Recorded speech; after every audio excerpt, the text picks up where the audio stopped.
I can remember when I was getting to the age where I was a little bit too old for spankings, first of all.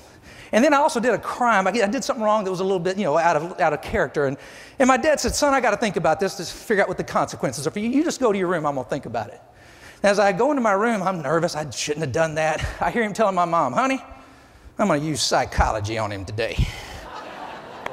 I remember as I was walking off thinking, I don't think he knows what psychology is. And what if he does it wrong? I'm worried about this.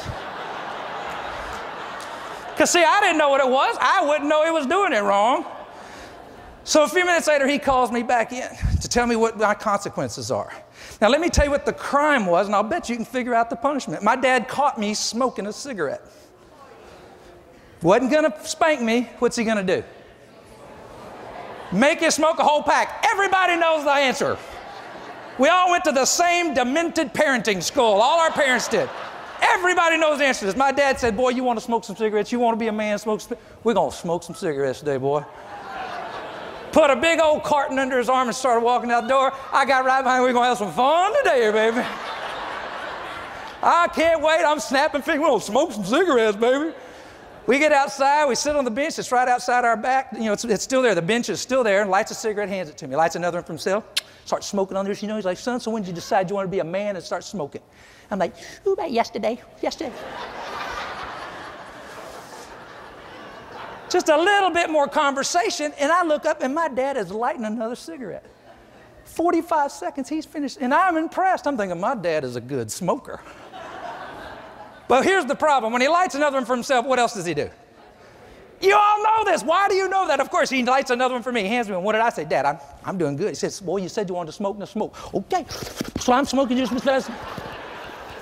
I'm smoking as fast as I can smoke these cigarettes. Before I know it, he hands me another one, then another one. Then pretty soon, I got cigarettes in each hand, behind each ear, in my ear, up my nose. I'm smoking them. I've got them in my pockets, And after a while, I'm like, Dad, after about 4 minutes ahead, I'm not feeling so good. He said, boy, you said you want to be a man. Now step up, be a man, smoke some cigarettes. Okay. Couple of more minutes, I turn and I start throwing up the hardest I've ever thrown up in my life. And when I was throwing up the hardest, I remember thinking, I don't like psychology.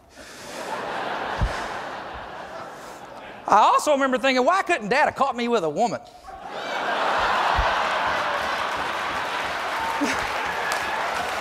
Right?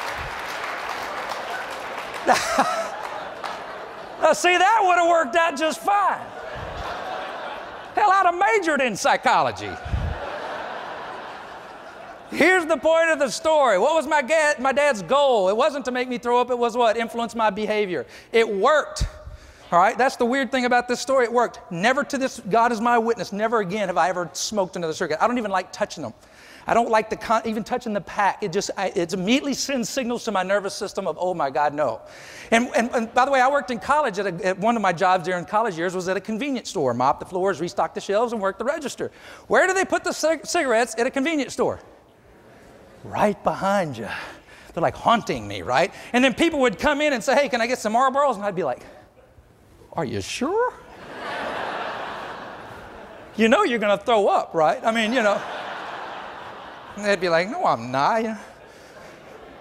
But the point is, my dad's approach was effective, but it won't work in the business world, will it? We got to have another approach. We can't make everyone throw up every time we want them to do something, right? But in a real base sense, one of the key basic parameters of changing someone's behavior is understanding what they're associating pain to and what they're associating pleasure to. Because everybody has a different association, right? That's why you ask any leader on the planet, what is your most important asset in your company? What will they always say? My people. Then you ask them this question, what's your biggest headache? Because we're all different. People are associating different pain and pleasure to the same job. Some people want more job security. Some people want more opportunity for growth. Some people want to travel. Some people want to manage projects. Some people want a lot of money. We all want money, but some people want a lot of money. Some people want job security and benefits. How do you do all that? How do you do it? Well, we're going to talk about it today.